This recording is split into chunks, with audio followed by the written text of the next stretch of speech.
if you are not alert to the fact that you could give attention to things that make you feel uncomfortable, and when you do, your attention to what has made you feel uncomfortable has you in a diminished condition relative to resources. And when you are in a diminished condition relative to resources, and you continue to try to fix it anyway through your words or through your behavior or through your financial offering or through whatever support you're giving, you are not helping. You only help when you tune in and radiate an example of the place, the avenue, the way that those you want to help will also receive their benefit. It is through the clarity of your example of thriving that you give your greatest gift. So this falls into the category of when you do for others,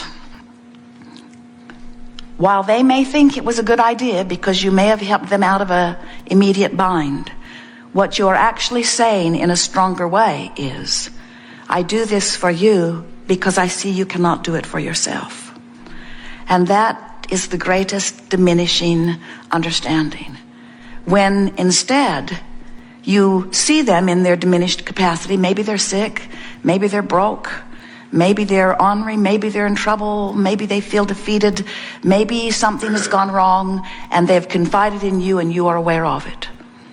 And as you become aware of it, what happens in your awareness of it is you begin to offer a different vibration, because as you see them, as you don't want to see them and as they don't want to be seen, you activate a vibration within you that separates you from the way the source within you sees them. Because the source within you sees them as they want to be always, as they have become vibrationally, not as they temporarily are in their current state. When Jesus healed them, it was because he saw them in their perfect state of wellness, not in their state of dripping illness.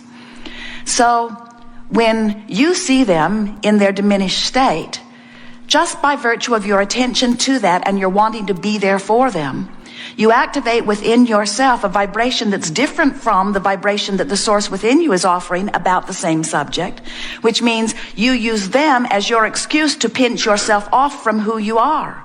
Not a gift to them and not a gift to you.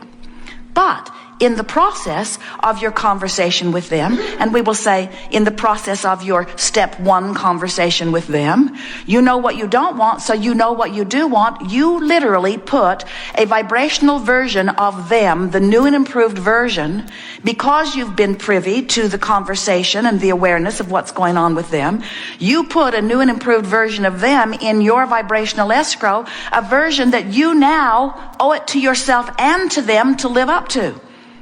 You have to keep up with what life has caused you to become. And now you have become, because of your conversation with them, someone who sees them differently than you did before. Because when you know what you don't want, you know what you do want. You have crafted, you have created a new vibrational reality relative to them. And the larger part of you has already become it. So now you have seen a glimpse of their success. You've got to give your undivided attention to that success, or two things not wanted will happen. You'll be diminished, and so will they. You can't create in their reality. But when you hold someone as your object of attention and you don't feel good while you do it, you are not the influencer for upliftment that you were born to be.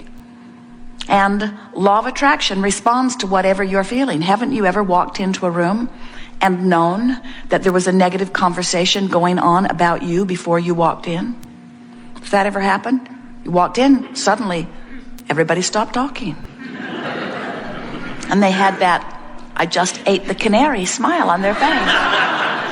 And even if you didn't have a visual on it, you can feel it because there's something screwy going on in the vibration. You can always feel those things.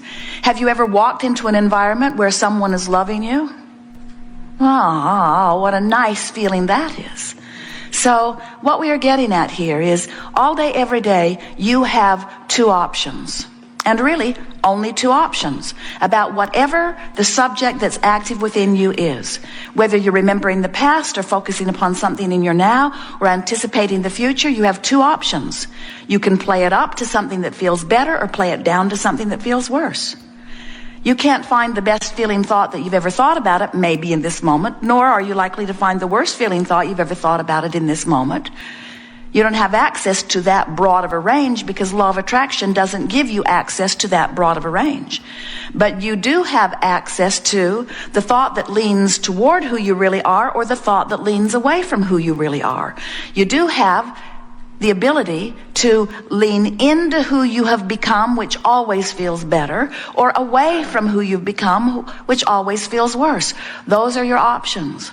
And if, as we are chewing together today, you come to a decision that you're going to lean in the direction of who you really are, that's the only decision you'd ever have to make to begin right now to live happily ever after. Because once you decide that you'd rather feel good than bad, or rather feel better than worse, or rather be optimistic than pessimistic, that you'd rather applaud than complain, that you'd rather compliment than find fault, that you'd rather feel good than bad, once you come to that decisive point, then you have turned the corner on all subjects. You have begun to be the uplifter that you were born to be. And it is our promise to you that your path from that moment forward can do nothing but improve. But many of you have been born into an environment where you have for a while, maybe for a long while, been beating the drum of false premises. You've been born into a reality where people are sifting through contrast and often not where they want to be, and then coming to incorrect and erroneous assumptions about why they stand in the place they don't want to be. So you gather up a bunch of premises that you use as the basis of your life that are not accurate premises. They don't jive with the laws of the universe. They don't jive with an understanding of worthiness. They lean toward an idea that you're not worthy here to prove worthiness.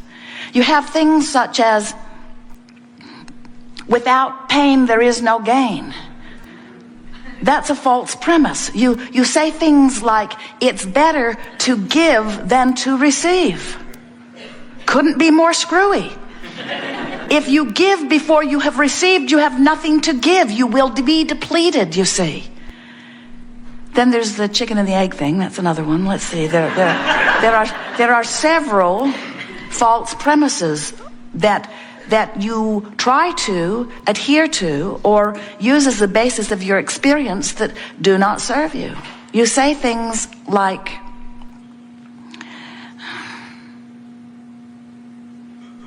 I'm here as an imperfect being, and that which is source is perfect. And if I jump through these hoops, I will catch up. And in my flawed beingness, if I struggle hard enough and work long enough, just maybe, depending upon what circle of religion I stand in, when I croak, it'll turn out good for me. But there's so much inconsistency in that now almost everyone you know is terrified of dying because you don't think you're ready. There are people who really don't want to be in their physical bodies anymore that hang on because they're not sure it might be worse later. That's a false premise. When you reemerge into non-physical, you release all doubt and fear and all resistance. And you become that being that life has caused you to become.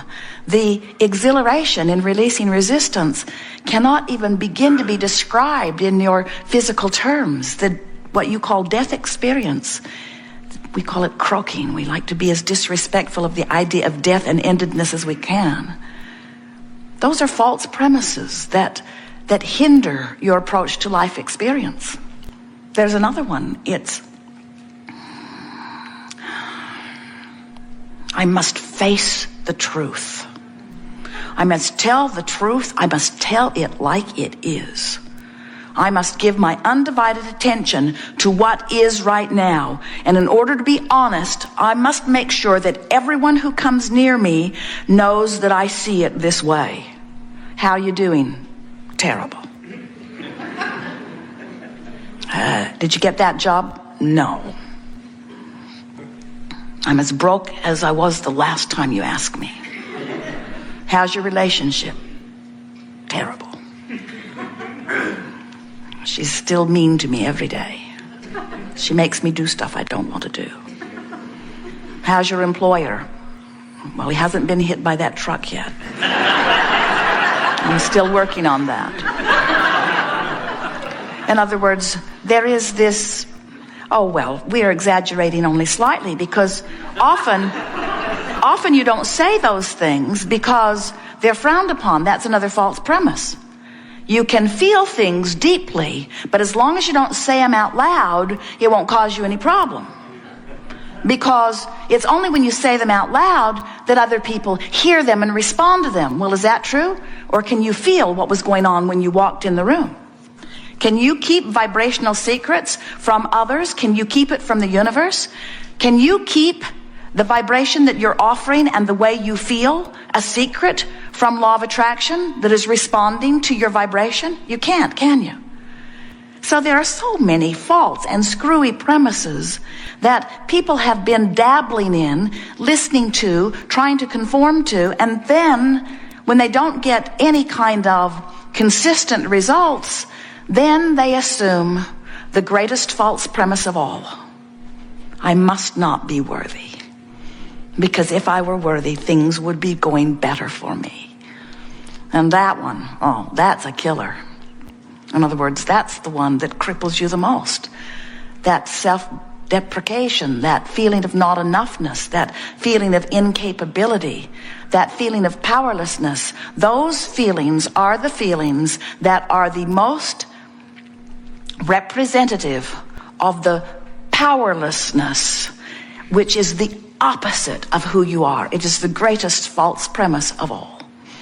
So, as we come together, whether you are reading something we've written or listening to anything that we have ever said, we want you to understand that everything we offer and every word Esther translates from our vibration is offered with the intention of helping you to restore your awareness to the valid premises that match the laws of the universe. Because when you start consciously understanding the laws as they are, and you test them from that conscious awareness of them, they will prove to you every single time without exception of the validity of these truths. You are the creator of your own reality. You were worthy before you focused into this physical body, and you still are now that you've been here, no matter what. Law of attraction is responding to everyone equally across the board. You are more non-physical source energy vibration than you are flesh, blood, and bone being that you see here in these physical bodies. Law of attraction, which responds to everything, everyone, says that which is likened to itself is drawn. So whatever vibration is active, law of attraction is making it more active by bringing more things that match it to it. You are source energy with a perspective that law of attraction is responding to, and you are physically focused, leading edge genius creators out here on the leading edge of thought in your magnificent bodies in this time-space reality of perfect diversity, and law of attraction is responding to that aspect of you too. As law of attraction responds to both vibrational aspects of you, you feel the harmony or not of those two vibrational relationships. The better you feel, the more that part of you is in sync with this part of you. The worse you feel, the more that part of you, that physical part of you, is out of sync with this part of you. When life in your physical form causes you to know what you don't want, it causes you to know, whether you speak it or not, what you do want. And when that occurs, you emanate a vibrational request that the larger part of you receives and responds to and becomes immediately. And law of attraction in that instant begins responding to that newly formed vibrational version of you. There is a vibrational reality that is amassing constantly, which is the true you. There is the physical reality, the knock on wood, manifested, actualized, I can see it, taste it, smell it, hear it, touch it, reality. That reality is only slightly different than the vibrational reality in that what's already manifested, you've just been thinking about it long enough that now it's showing up to give you awareness of how you've been vibrating.